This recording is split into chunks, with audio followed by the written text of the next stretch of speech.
Falar de narcisismo, porquê? Ora bem, vai ser esta a pergunta à qual se vai tentar responder nos próximos minutos. Vamos ver como é que isto corre. Se ouvir o som do elevador, a torneira ou a máquina de lavar roupa da vizinha, os cascos do vizinho de cima a martelar o chão, outra coisa qualquer inusitada, são assos do ofício. Tem a ver com a maravilha das casas lusas. Aliás, constou-me que no inferno, exato, há um enclave reservado a empreiteiros trafulhas com falta de empatia, responsáveis por construções sem o mínimo de dignidade em termos acústicos e térmicos, mas também pode ser fantasia. Ai de mim desejar mal a quem quer que seja, não é? Mesmo a um empreiteiro trafulha sem empatia. Mas pronto, há que aceitar a realidade que se tem no momento. Vamos então continuar esta produção de baixo orçamento. A ideia será fazer a reflexão dentro de 3 partes, ou seja, responder à tal pergunta. Falar de narcisismo porquê? Dentro de 3 partes. O ponto de partida será a empatia e falta de empatia. Depois vamos tentar perceber se o narcisismo é uma pandemia atual ou um problema histórico. Para encerrar, tentaremos observar a principal consequência desta pandemia no presente. Vamos a isso? Ora bem, então, para se falar de narcisismo, o ponto de partida será necessariamente o conceito de empatia. E o que é empatia? Como se define? Pondo isto numa linguagem simples, de senso comum, a empatia corresponde à capacidade que temos de vestir a pele do outro. Ora, se entrarmos pela linguagem da psicologia, da psiquiatria, neurociências, ciências cognitivas e não éticas em geral, nós vamos encontrar várias definições que nem sempre concordam entre si e também vamos encontrar vários tipos de empatia.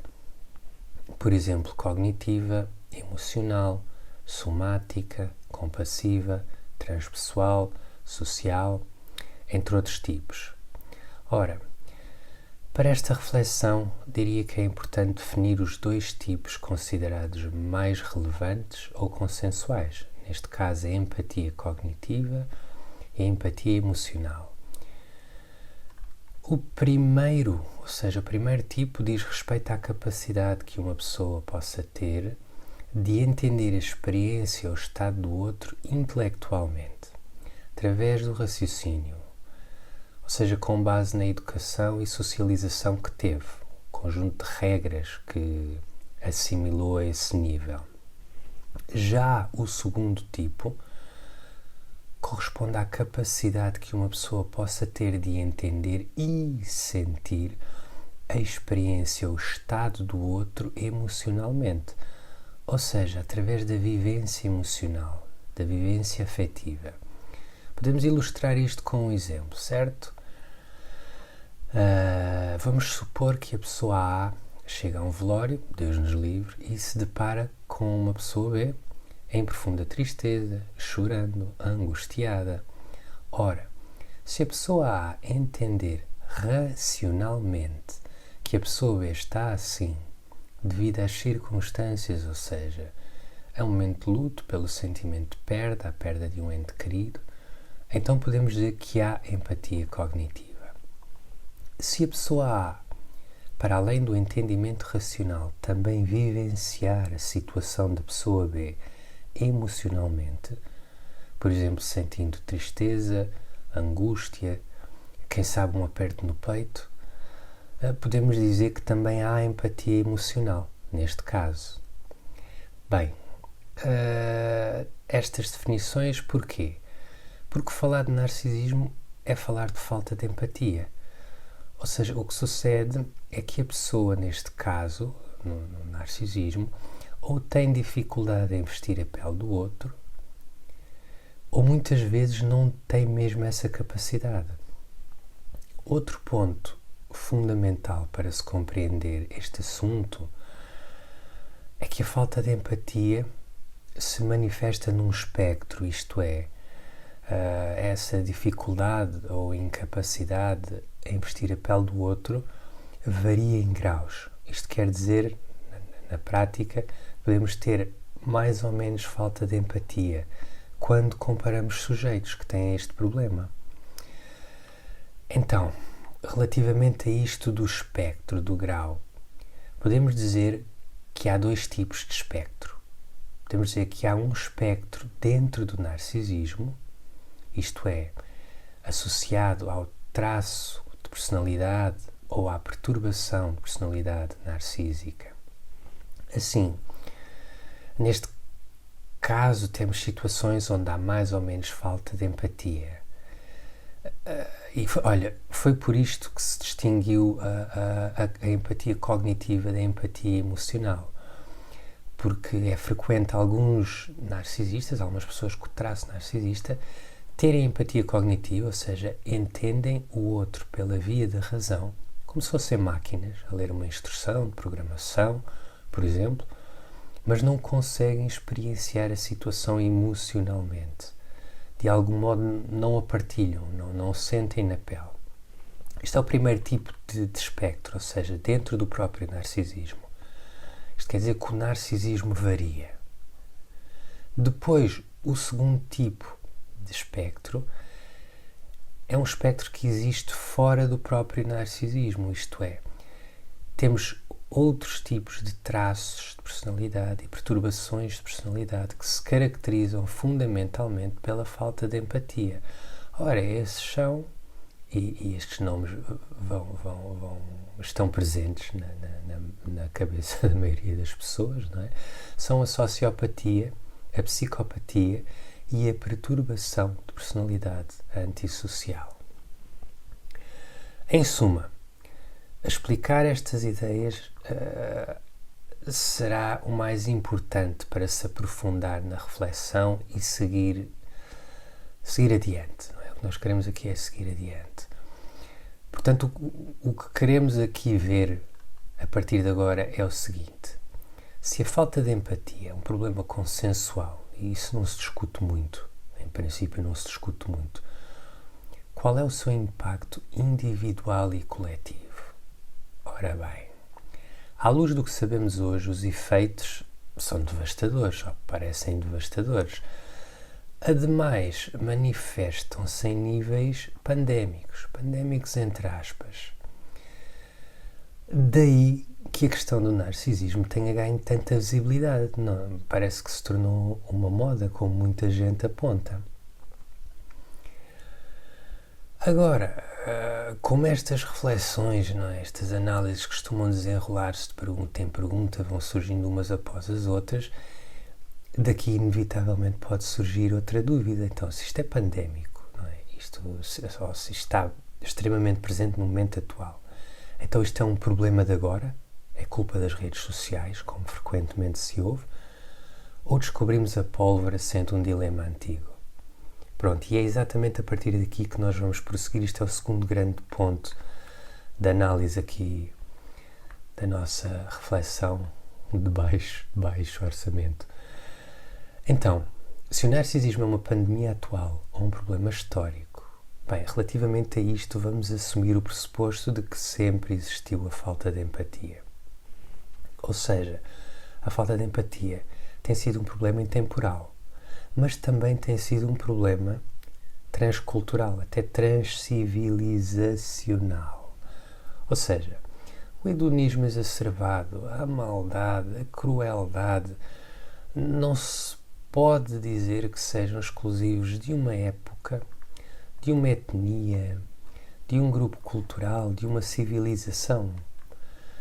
E para se verificar isto, eu diria que basta fazer uma análise histórica e breve, que seja o mais neutra possível, não é?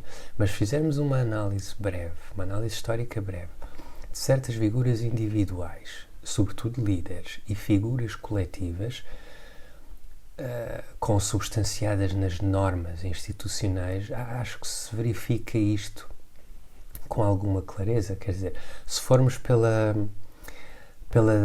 organização comum, não é? As idades, as eras, se começarmos pela antiguidade, Bem, temos ali o Império Mongol, de Gengis Khan, o Império Romano, a maior parte das pessoas lembra-se logo do Nero, quer dizer, mas os imperadores eram em geral cruentos.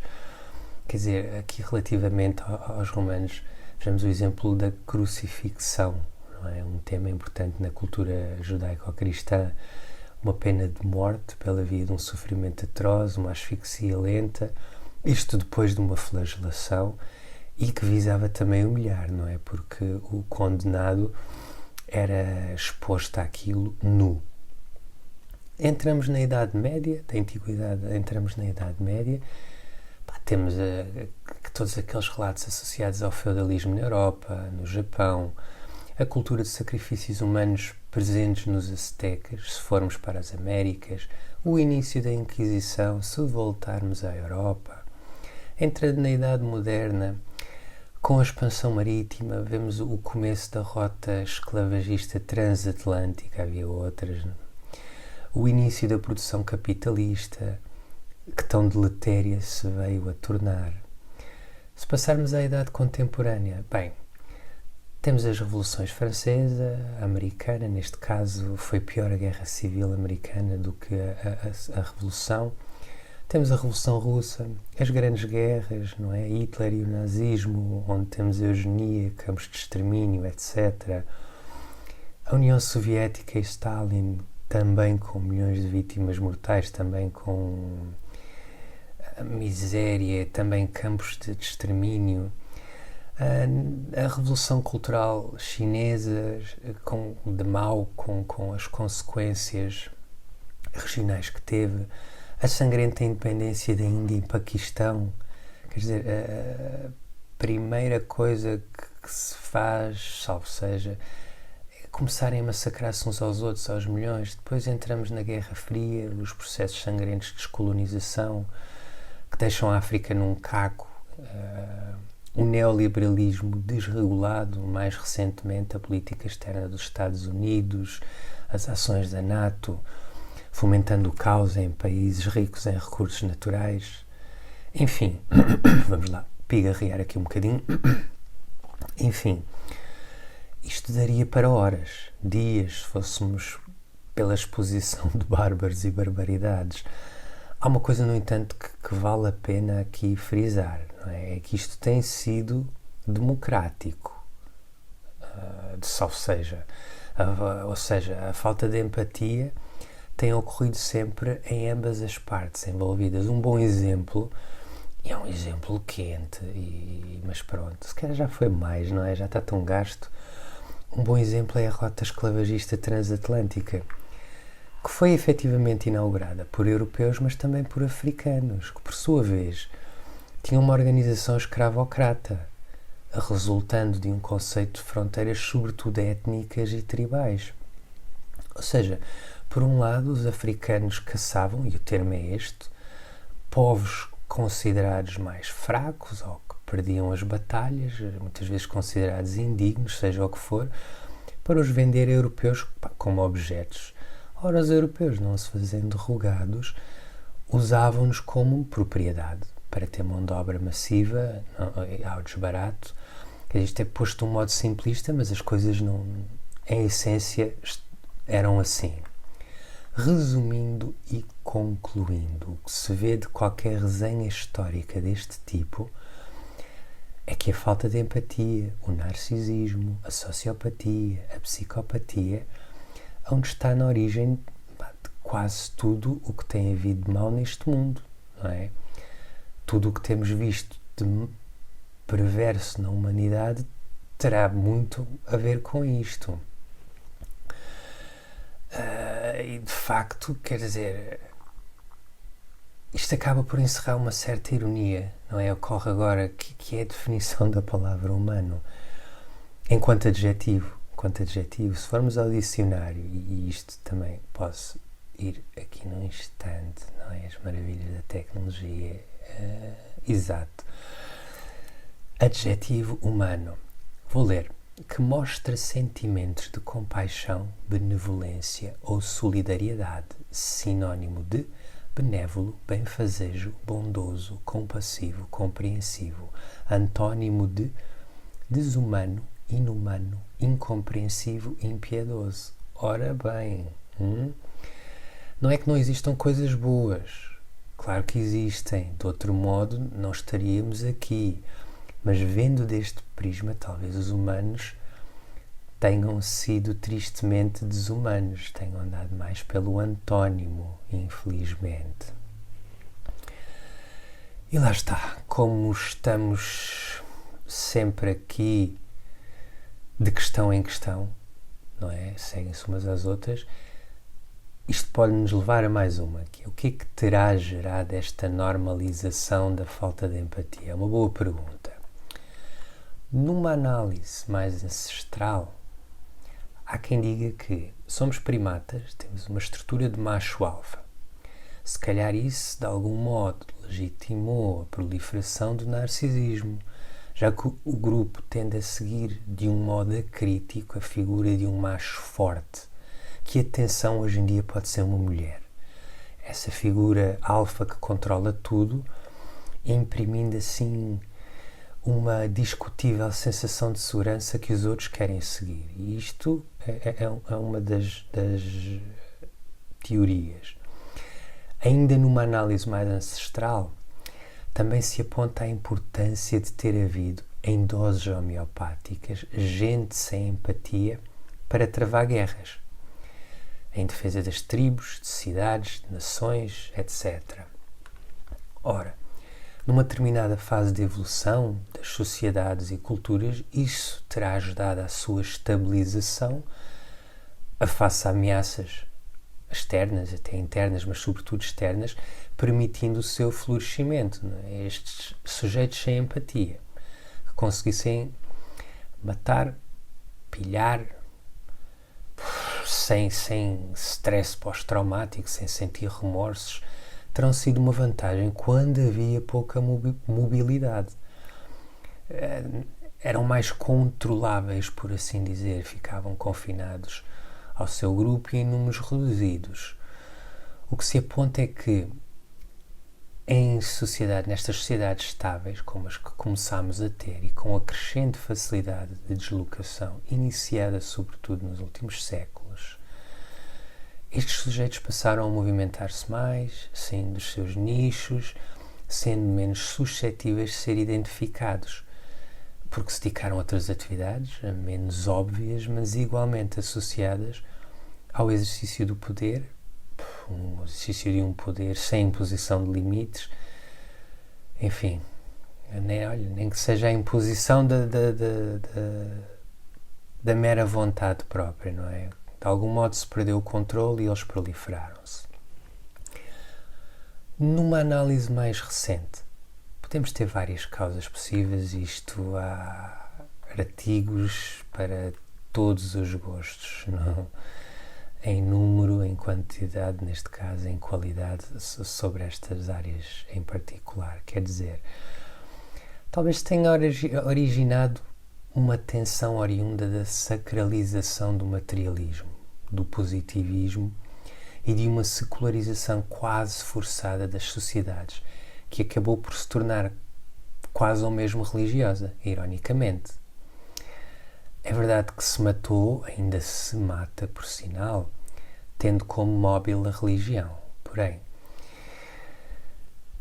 Porém, o afastamento do ser humano em geral, não é? Ou seja, o facto do ser humano se ter afastado dos temas metafísicos e espirituais, das éticas, das morais, religiosas, parece ter gerado ainda mais falta de empatia. Quer dizer, num vazio ético, metafísico e espiritual, preconiza-se o umbiguismo, uma mentalidade de usa e deita fora, aquele grotesco me, myself and I. Isto até arrepia as pelosidades da coluna, enfim, figurativamente falando, não é?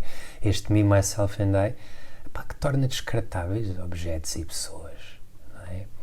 Outro ponto aqui também, a globalização do ideal norte-americano, do capitalismo selvático. Isto promoveu a competição em detrimento da cooperação a uma escala se calhar inaceitável. Criou uma situação em que olhar o outro, sem empatia, como se fosse uma coisa que pode servir os nossos interesses, ou um entrave que deve ser eliminado, e isto torna-se uma vantagem.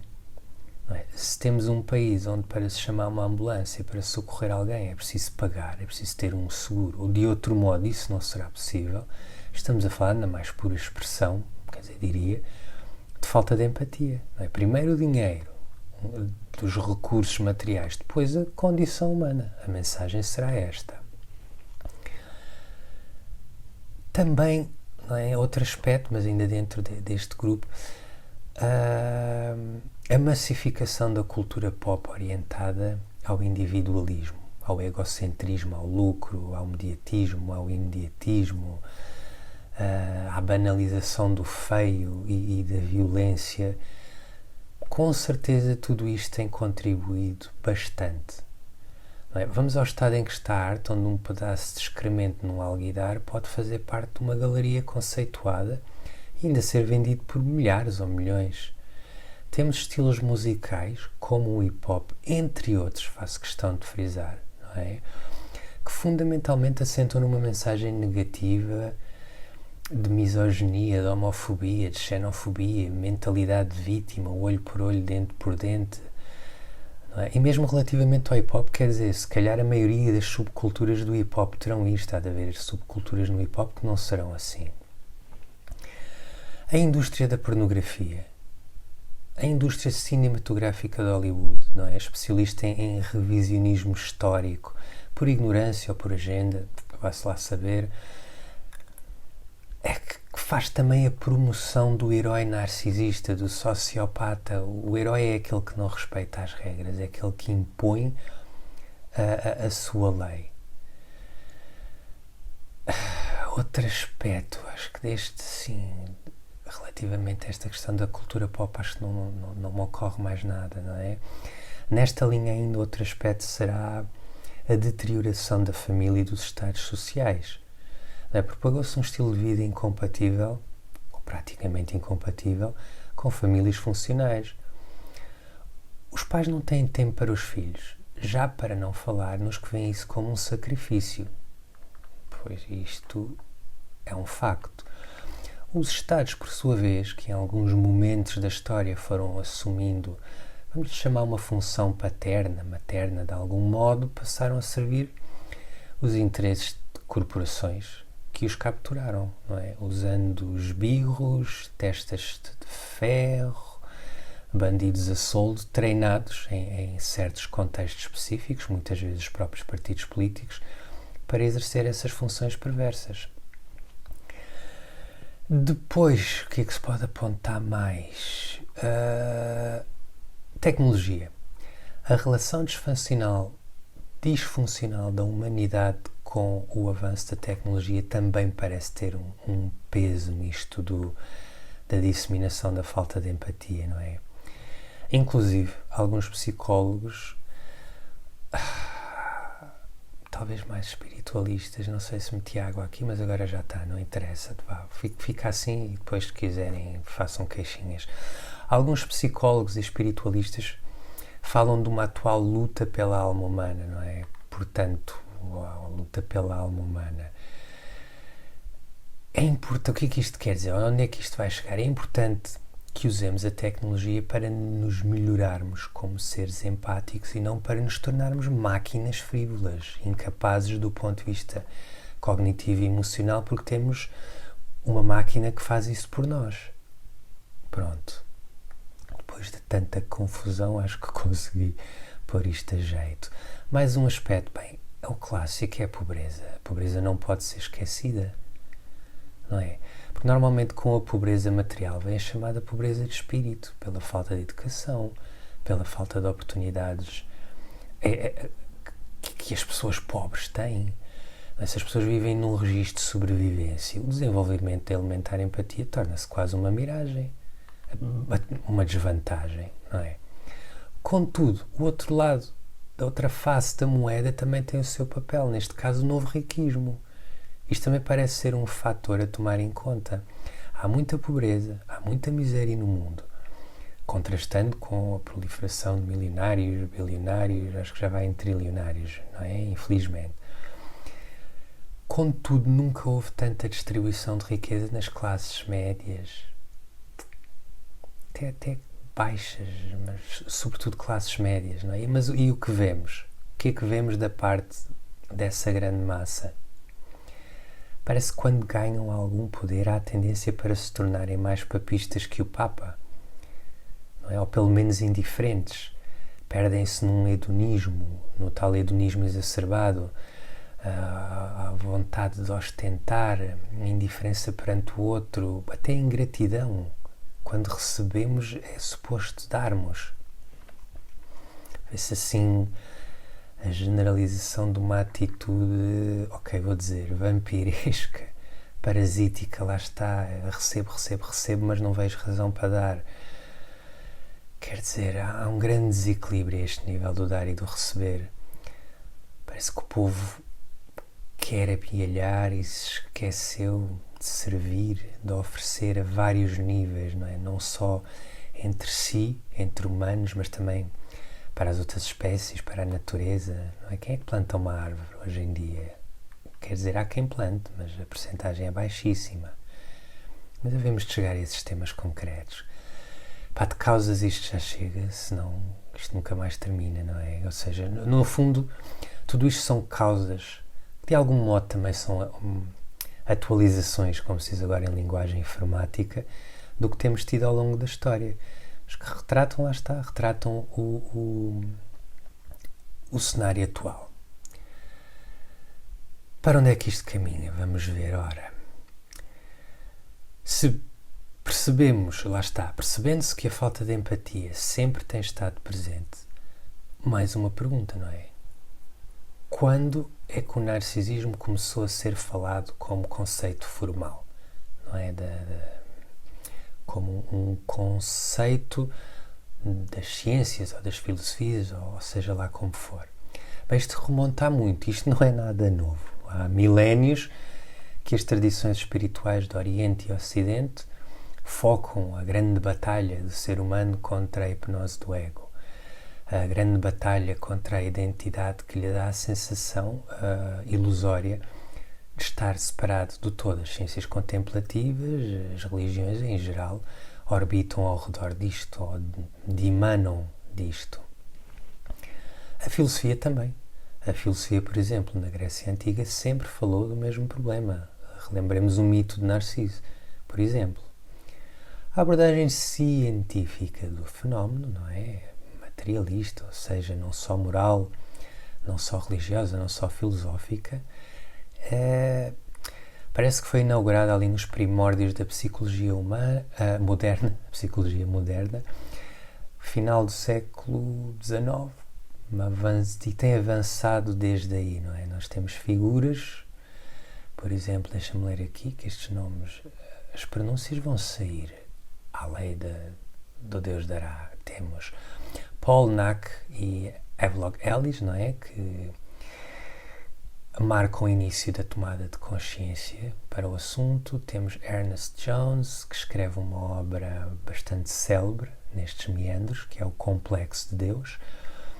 Preparem-se. Sigmund Freud, ora bem, acho que toda a gente conhece Sigmund Freud, não é? Toda a gente não, mas anda perto disso.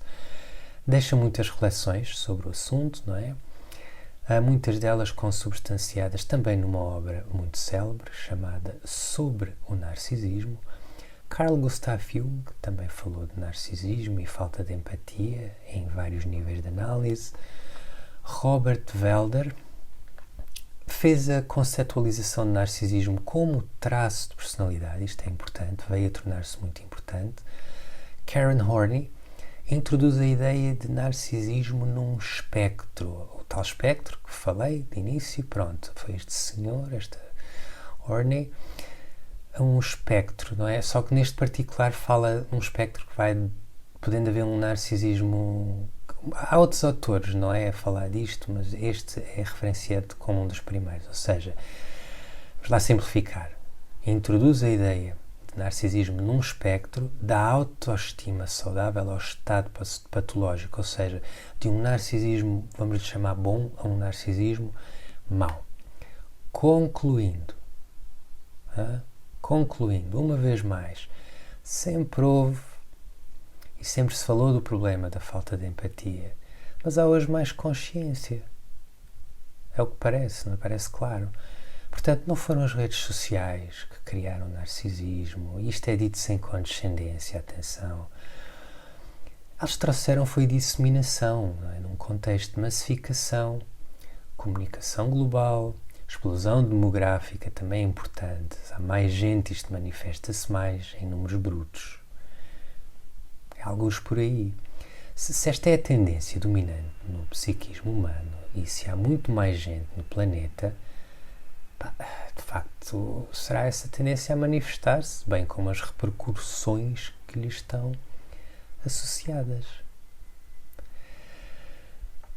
Parece estar a ir bem, se calhar deixa para entrar no terceiro e último grande ponto do programa de hoje, este programa inaugural. Esse terceiro ponto, as consequências. Vamos ver que consequências é que esta pandemia, volto a dizer pandemia entre aspas, não é? Porque não é um termo aqui oficial, é oficioso. Que consequências é que esta pandemia tem no presente? Ora, rematando, pelo menos por agora, não é? Rematar toda esta reflexão, vamos voltar à questão inicial. Porquê é que é importante falar de narcisismo? Bem,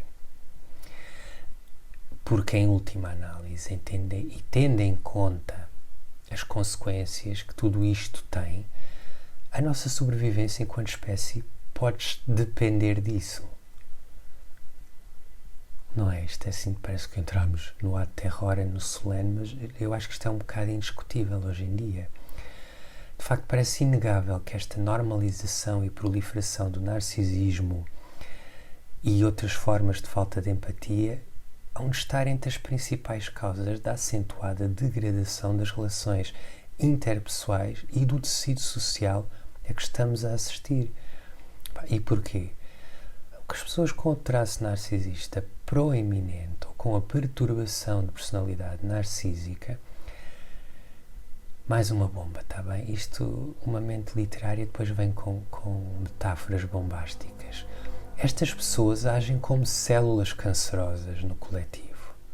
Por mais brutal que seja o exemplo, sim, usei-o.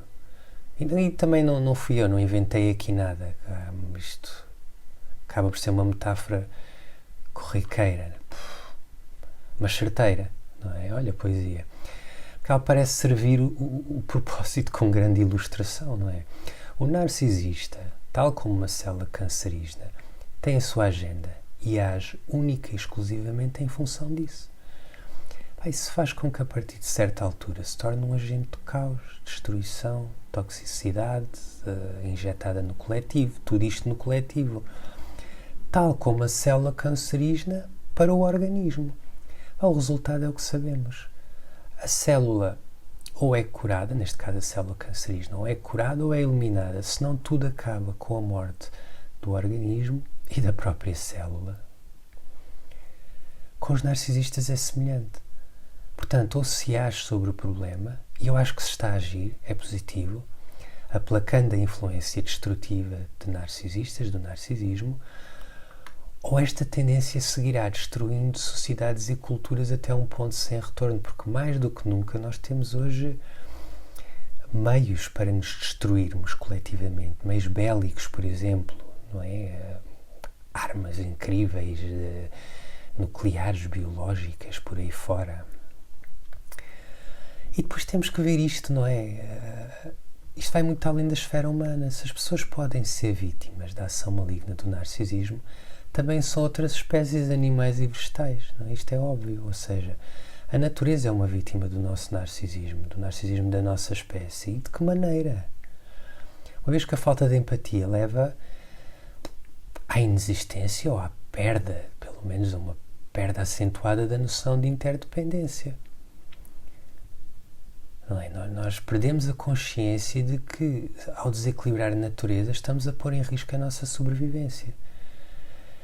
Por isto, E muito mais, devemos sim falar de narcisismo de um modo sério, construtivo, curioso, numa base de respeito por todas as partes, para ver se saímos desta prisão egóica que mais parece que somos nós a mantê-la, não é? E cujas consequências apontam para algo ainda pior do que aquilo que temos visto.